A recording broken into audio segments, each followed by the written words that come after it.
Hi everyone, and welcome back to Zesty Thoughts with your host Annábla. This is episode 14, and I finally have a nice little setup to record in my space.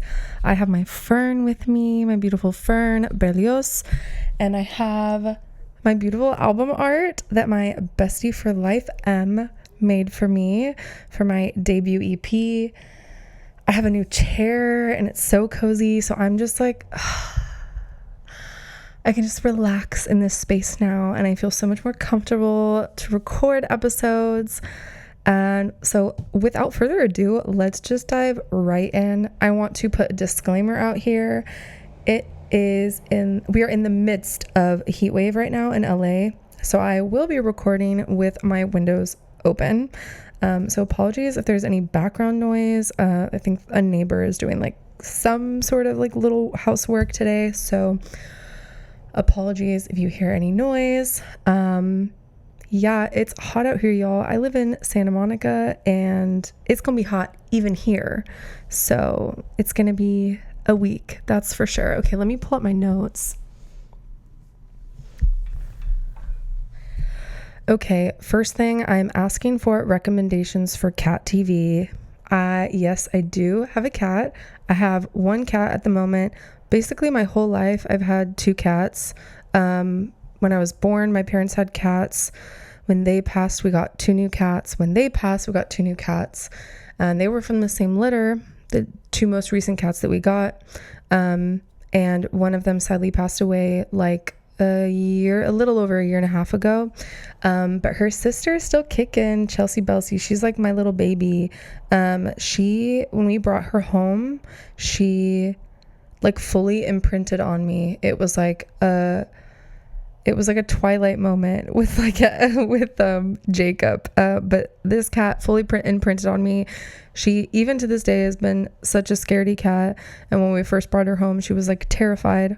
Obviously, new space, you're like confused what's going on.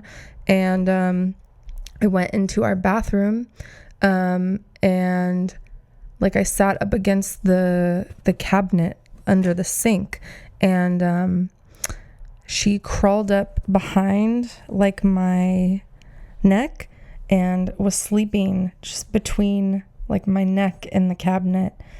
And I stayed there for, I don't know, I was little, so to me it felt like a year that I was like sitting there, like hours, but it might have not really been that long. But I stayed there, and she just like slept there. And I think ever since then, that was the first day we brought her home. We've just been inseparable, the two of us.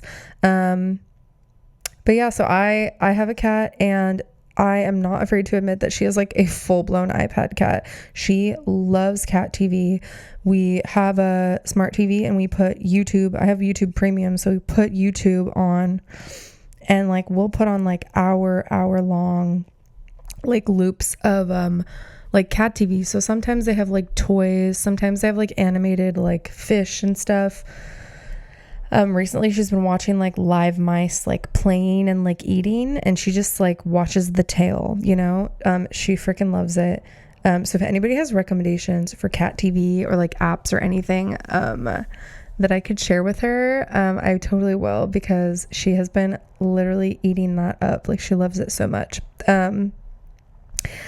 Anyway, I had a nice week, y'all. I hope that y'all have had an amazing week. I had a picnic with one of my good friends, Ida, this last weekend at Palisade Park, and it was such a beautiful spot to have a picnic. Like I highly recommend to anyone, if you're on the west side, or if you want to make it over to the west side and you want to like be able to see the beach and enjoy the ambiance of the beach, but you're not like a beach person, you don't want to like be on the sand or like in the water or anything, up on Palisade Park there's metered parking. On Sundays you don't have to pay the meter, so like you can pull up. There's almost always parking, even like all summer, as busy as it's been all summer. I haven't had trouble finding parking in the first half of the day before noon.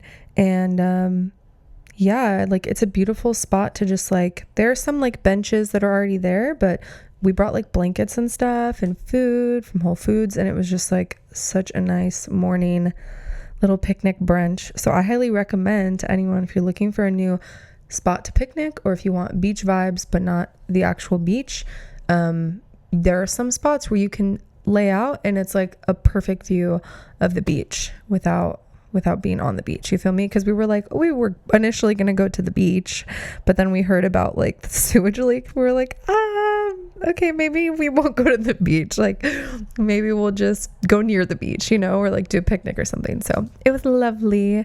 And then the rest of the day was nice. I ended up going bar hopping with my family. That was so much fun. We went to this place called Tiny's, and then we went to, what was the second place we went to? I think it was called Rose Gold something. I forget the full name of it. But that place it's like a newer place, and they were so nice there. We were like there early. We didn't look at the hours or anything. We just someone had heard about it because it was new, and we didn't look up the hours or anything. And we got there like a half an hour before they opened, and we were there kind of looking for the hours on the door. Or we went to open the door and it didn't open, and we were like, wait, are they not open yet? We saw the hours, and then we were just gonna go in our car and like chill and wait for them to open or go somewhere else, and someone came up and was like, no, you all can come in, like we're still prepping like food and stuff, so the kitchen isn't really open yet, but we can make you drinks and stuff. And they were so cool, and our server's name was Caitlin. I was like,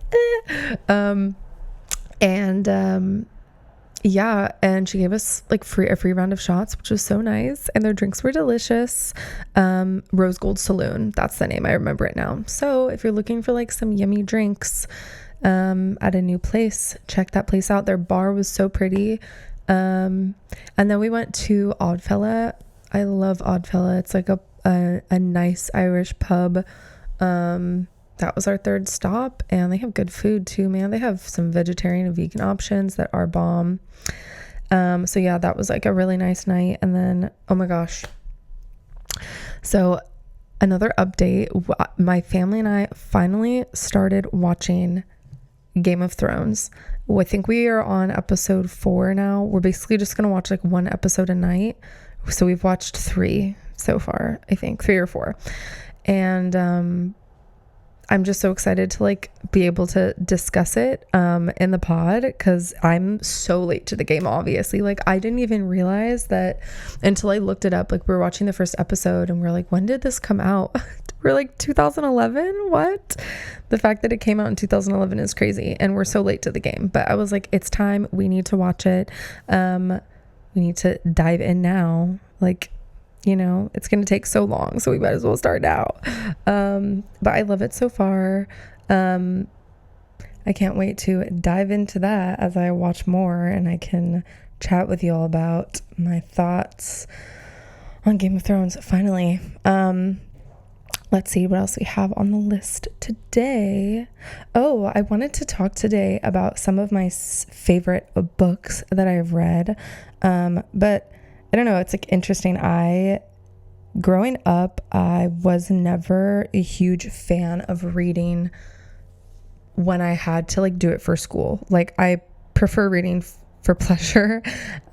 So when I'm like told to read something, it's like my like body resists it, my brain resists it, and I can't really get into it. Now if someone gives me like a really good recommendation and I read the, rough synopsis or like little breakdown of what it's like, and genre wise it aligns with what I'm into, I will read like recommendations from people that I know and love and trust.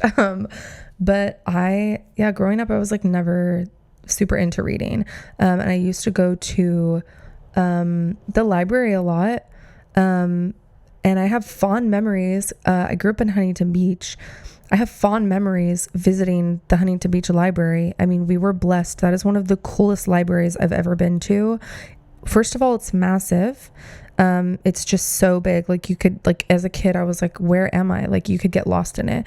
2, it's like in the middle of like a wilderness, kind of like forest protected kind of park area in Huntington Beach, and that whole area, like land that it's on, is beautiful. There's like a cafe, park bench cafe, there's like places where summer camps go, there's like duck ponds, like it's beautiful. That whole area of Huntington Beach is like amazing. But yeah, that library was like, it made me they also had like summer programs in the summer for like little kids. Like if you read, you would get like little stickers and like little things. So it was like you'd win prizes if you like read certain books or checked out certain books, or for however many books you read. If you read like a book a week or something, you would get like prizes or whatever. So I think I was like a little bit incentivized at that age to do that, because I was like, oh, I can get like a sticker or like whatever, a patch or something. But yeah, so I have great memories going to that library. It's so amazing. There's like an entire section of the library that is just all kids. It's massive.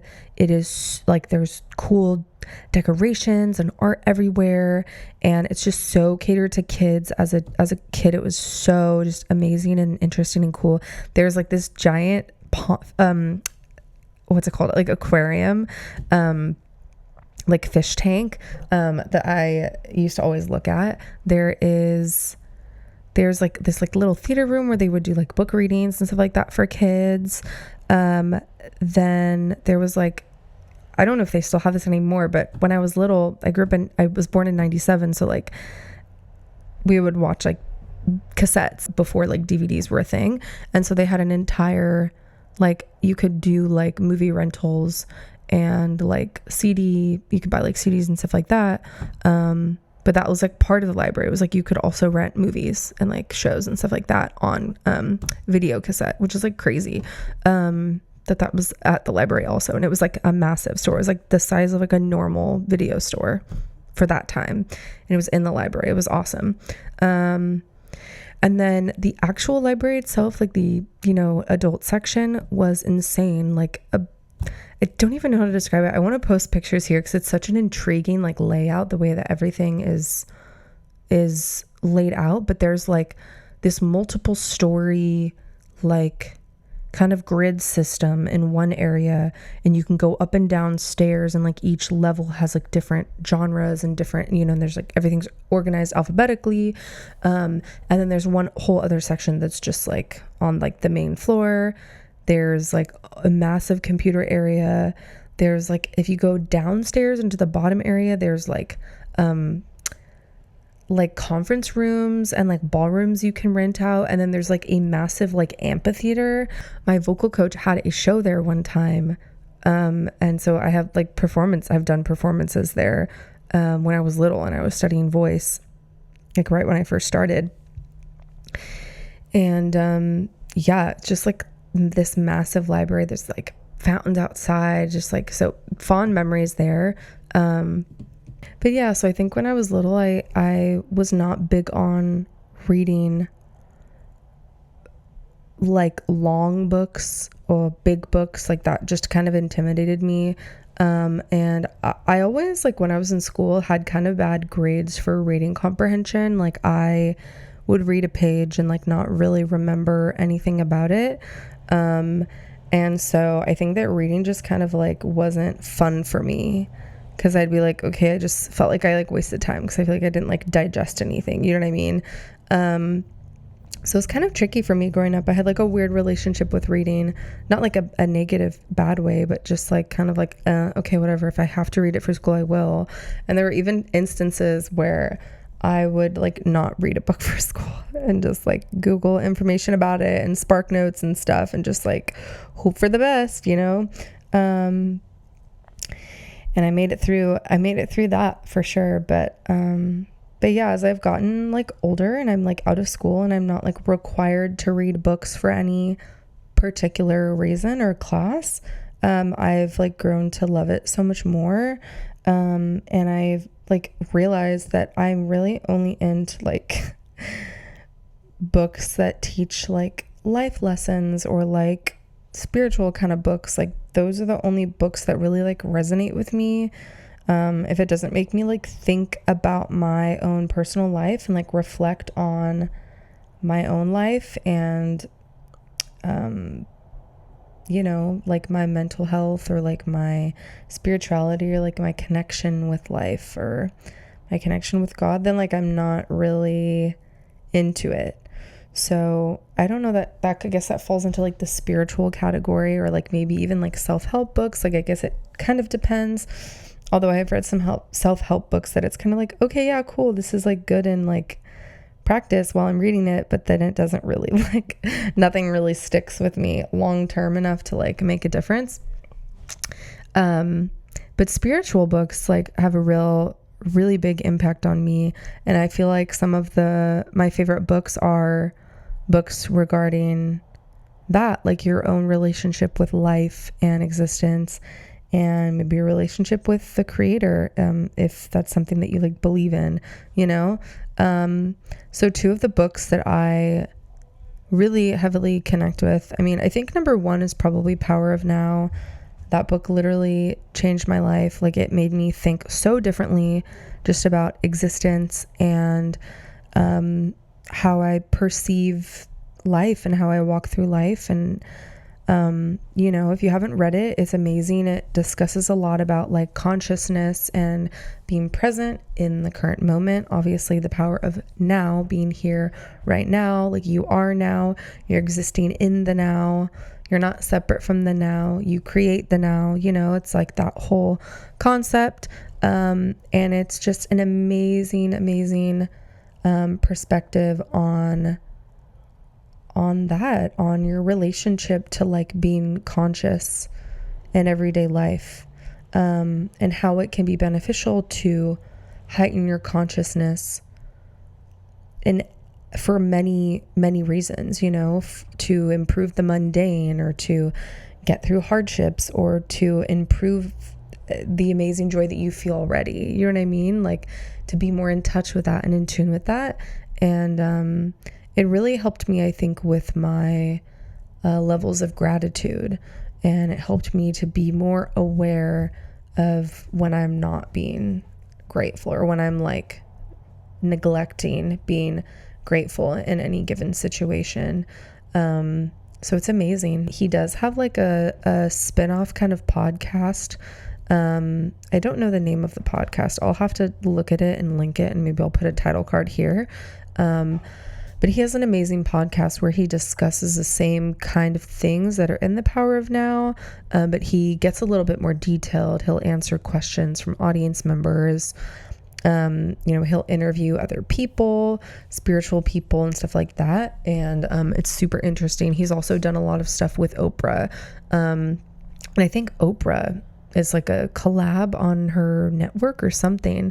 She's somehow involved with the podcast from what I remember. But anyway, it's just amazing, and I could not recommend it enough. So if you've heard it recommended to you tenfold and you just haven't read it yet, like, what are you doing? Just do it. My other recommendation is a book that really made me think about like my relationship with Jesus in like a very different way. It changed the way that I viewed God and like my own personal relationship with that, because I grew up Catholic, and I don't know, I grew up doing choir. I loved that aspect that I was able to go and sing, and that felt like spiritual and like healing and like calming to me and to my soul. But there were a lot of things that like even in like church, like Sunday school and stuff, that like, it's like, okay, I was like taking in the information, but I don't know that I was really absorbing it, or like what it meant, or how it can influence you to live life in a different way, and in what ways it can, you know, help you walk through life with like a little bit more love. I don't know that I absorbed that part of religion, or, you know, Jesus's way, or like his teachings, you know, living like Jesus. Like, what would Jesus do? I don't know that I like understood that. It was like, okay, yeah, he healed people. Like, he did good things. He was a good person, but like beyond that, you know what I mean? On a deeper level, the example that he created. And The Divine Romance is a book by Paramahansa Yogananda, and it completely opened my eyes to like, I think what I really felt all along growing up in the church, and like maybe some of the missing pieces regarding like who Jesus was, and what his experiences were, and what his journey was like and how he was able to impact people. And I feel like it gave me a different perspective on things, because it's like, oh, like there are some people that don't believe that he was the Son of God, don't believe that he was like people don't even think he's a prophet. There are people out there that just don't believe that about him.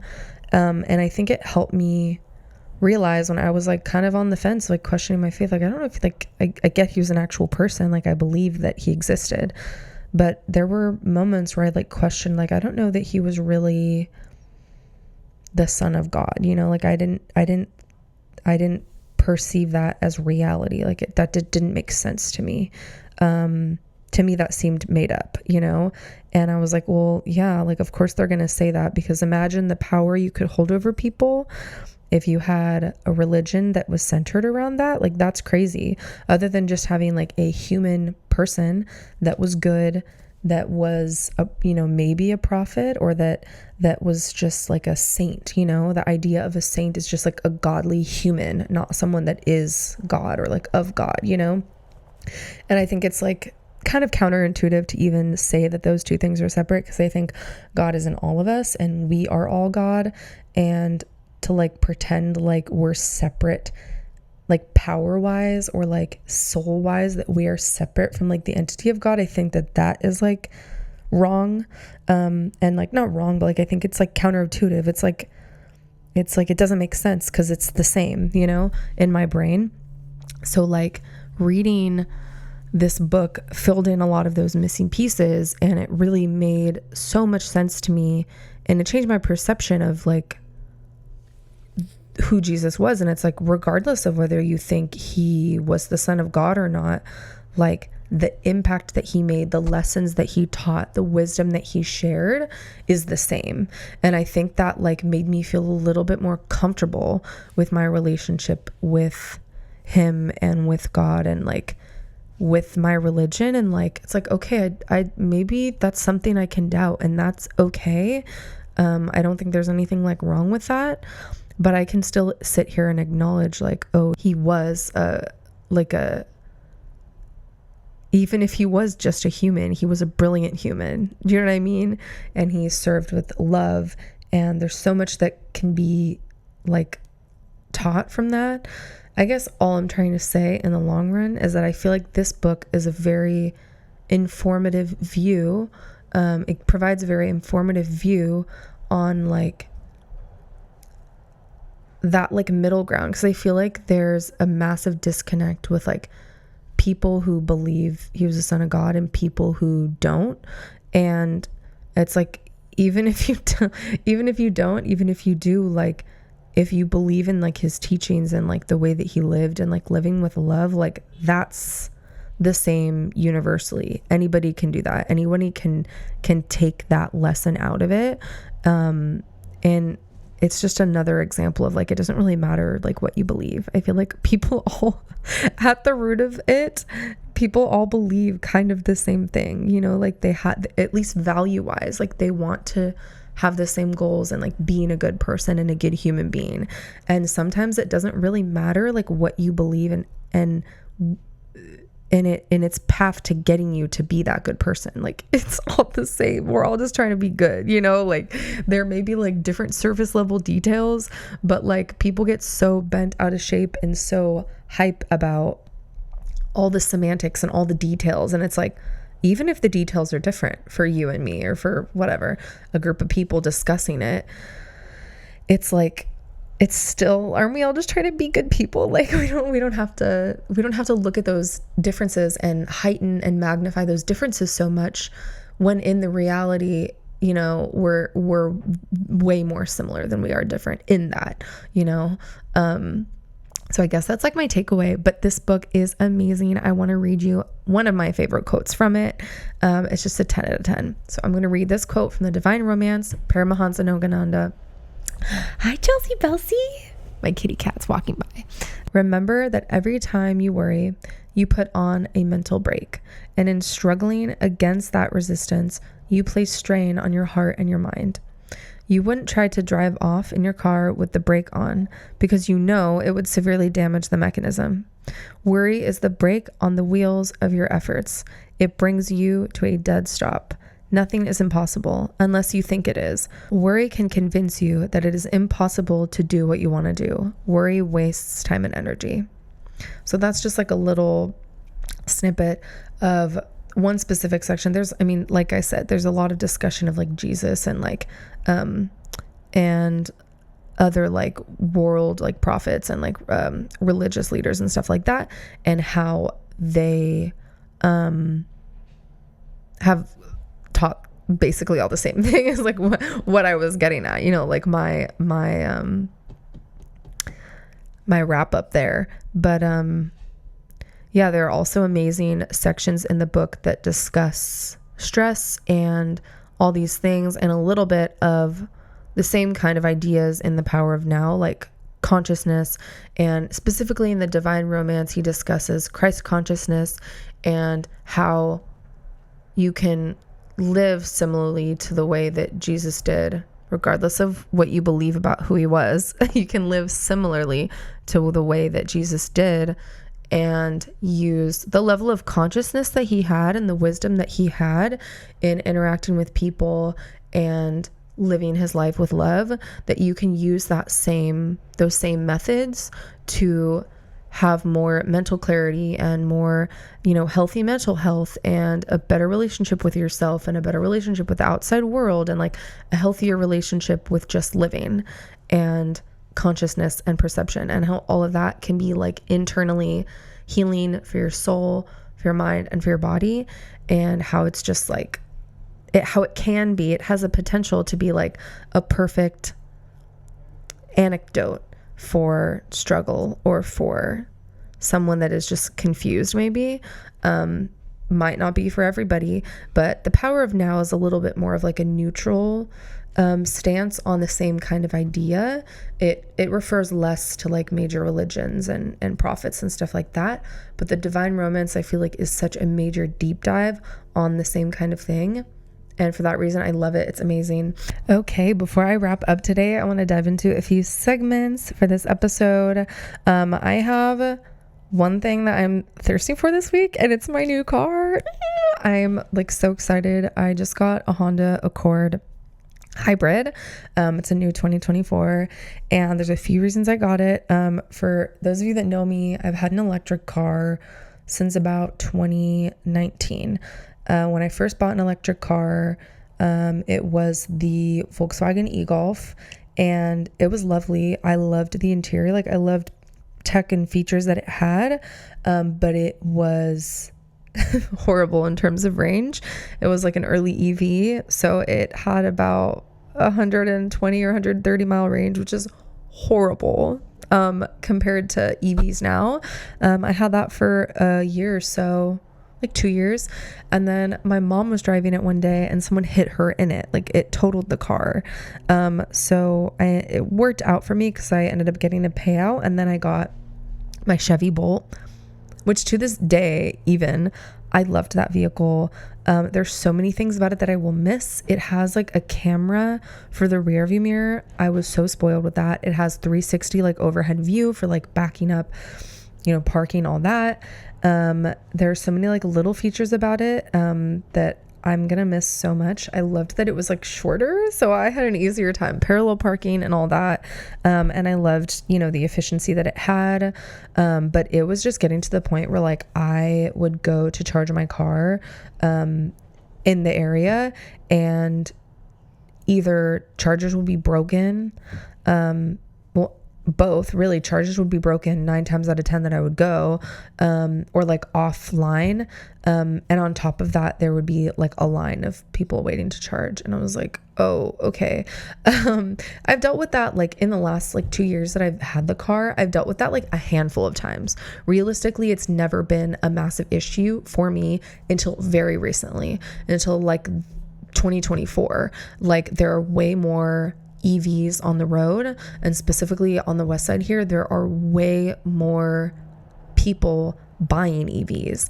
Like, a lot of the car manufacturers that are making EVs are obviously incentivizing, aside from like the government write-offs that you get, they're incentivizing by giving like free charging for a year or something. So they'll give you like a card for a specific charging network, and it's like you can swipe that card and charge for a whole year and you won't have to pay for the charging.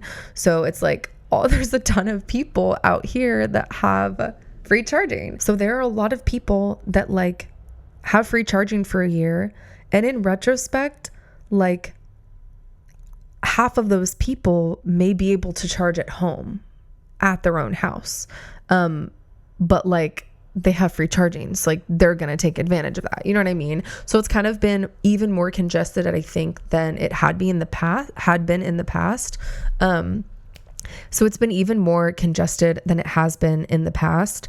I think because of like tax incentives and then charging incentives. And it's like people that live in homes don't charge at home because they have like charging incentives, and it's like, go charge at home, dude. There are people that live in like in apartments that like can't charge anywhere but these public chargers, and you're like taking them up, you know. But I get it also. It's like you get free charging, you get free charging, you know, like you want to take advantage of all that you can.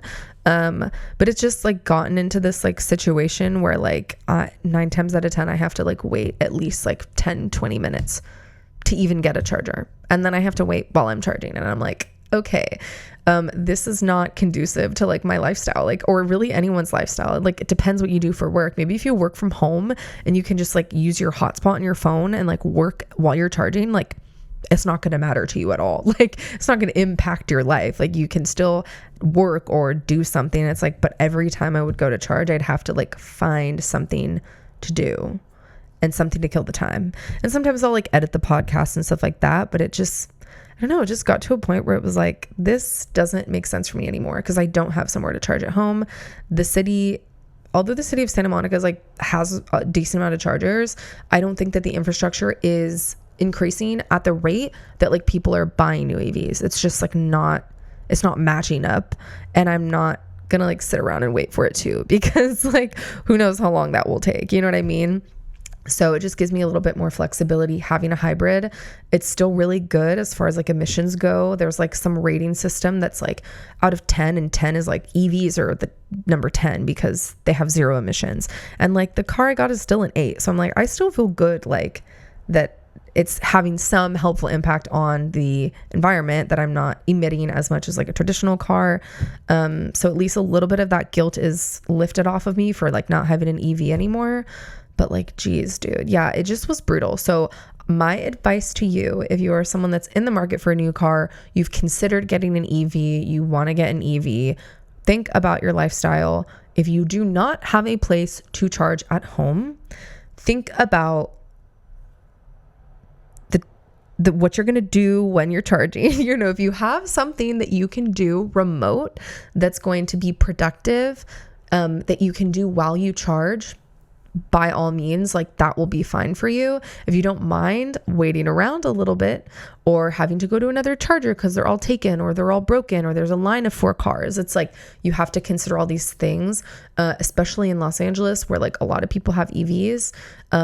It's just getting to that point. So it's something to consider. It may work for some people's lifestyles if they don't mind that, but for me, I was like, I can't take this anymore, because I remember what it was like before I had to wait like that. It was never an issue, and I would just work on editing something, I'd work on music, but it got to a point where I was like, okay, I'm wasting too much time, like, and I would like map out my schedule being like, okay, I'll charge for an hour at this time and then I'll like be good, and then I would have to wait for 30 of those minutes and not even charge the whole time, and then I would have to go to work, or I'd have to like go do something else. And another layer, my parents were sometimes concerned, like, oh, don't charge at night, you know, like you're a woman in your car at night, and it's like, in order to drive off, you have to get out of the car, unplug it from the charger, like you have to leave your car. It's like, what if there's someone sketchy in the area and you don't feel safe? It's like, it's not the safest thing, and it's a bummer because most of the times at night, that's like when it's available. So it's like, I don't know, like it was just like, it wasn't making sense. I was like, this like kind of sucks, so I'm gonna switch it up. And I chose this Honda specifically because when my grandma and my mom and I went to Illinois for Easter to visit family. We had a rental car for the whole week, and it was the same car. It was the 2023 Honda Accord Hybrid Sport. And I was like so impressed. Like I got in the car when we got it at the Enterprise at the airport, and I was like shocked at how nice it was inside. It didn't feel like a Honda to me at all. So that was like one of the main factors. We drove so much that entire week. We're driving 50 miles this way, 100 miles this way, da da da da. We drove so much, and we literally only just like filled up at the end. And it was like, I mean, granted, gas is cheaper in Illinois than it is here in California, but it was so, I was like shocked at how much we drove throughout the entire week, and that we only had to fill up at the end before we turned it in, and how cheap it was to fill up. You know what I mean? So yeah, I was like, this is a done deal. If I ever need a new car in the future, I'm getting this car. So yeah, 10 out of 10, highly recommend the new Honda Accord Hybrid. I love it so far. It's amazing. And I love my electric vehicle too. Like, don't get me wrong at all. It's just like, I don't think it works for everyone's lifestyle. If you have a place to charge at home, like, don't even question it. Get an EV. Like, you're lucky you have a place to charge it. That's like the one thing that's like a barrier to most people is like, where am I going to charge? So if you have a place to charge, like, don't even hesitate. Like, get one, especially if you can get a new one and you can afford it and you have good money to put down and you can get the tax incentive, like, jump on it, dude. But if you don't have somewhere to charge at home, think about it. That's all I'm gonna say. Okay, I'm gonna move into my hot toddy take of the week.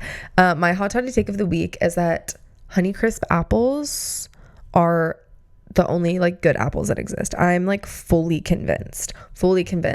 I'm not really a fan of any other apple. If you've had a honeycrisp apple, you know they're like 10 out of 10, scrumptious, crunchy the right amount, sweet the right amount, like sour. It's like Goldilocks. It's like the perfect combination of every flavor that you'd want out of an apple. And they're delicious. And 9 times out of 10, they're like massive too. So they're amazing. I will like, in second place, I will maybe go for like a Granny Smith, but I'm very picky about Granny Smiths too. I've gotten some Granny Smiths that are kind of like grainy, and I don't even know what those apples are. Those like yellowy ones that are kind of grainy when you chew them. I hate that texture. So like, I've had some Granny Smith apples that are kind of like that. Not a fan. They have to be like really crunchy. And then like, I will take that in place of a Honeycrisp if I have to. But other than that, I feel like all of the grapes are like Pink Lady apples I will like sometimes go for. But that's like in third place. I feel like Honeycrisp, Granny Smith, Pink Lady. But I'm just not really like an apple person per se, really. I don't know. Like, I'm like 50-50 with apples. But if I am going to do an apple, it has to be a Honeycrisp. Like, 100% has to be. That's also kind of my same argument with grapes. Like, I love green grapes so much. I love them frozen specifically. And I just remembered that I have green grapes right now. I just got green grapes yesterday, but I didn't freeze them. So I'm going to have to freeze them, wash them, freeze them, and have them tomorrow. But I love green grapes so much, specifically frozen. And I'm not a huge fan of red grapes or purple grapes. Like, not at all. And they have to be seedless because it's like, you know, when you like get a seed in a grape, it's like hard to get out. So it's got to be seedless, y'all. I think that's going to wrap up today's episode. I have work today, so I'm going to go pack up my lunch and make a matcha and then head on to work. I'm back at work. I had Labor Day off, which was amazing. So I feel like so rested and rejuvenated, and I'm ready to go back into it. And I'm sure I will have some out-of-pocket student codes for y'all next week in the next episode. But yeah. Thank you all so much for listening and for watching. Have a wonderful weekend. Stay safe out there, y'all, and I'll see you next week. Bye.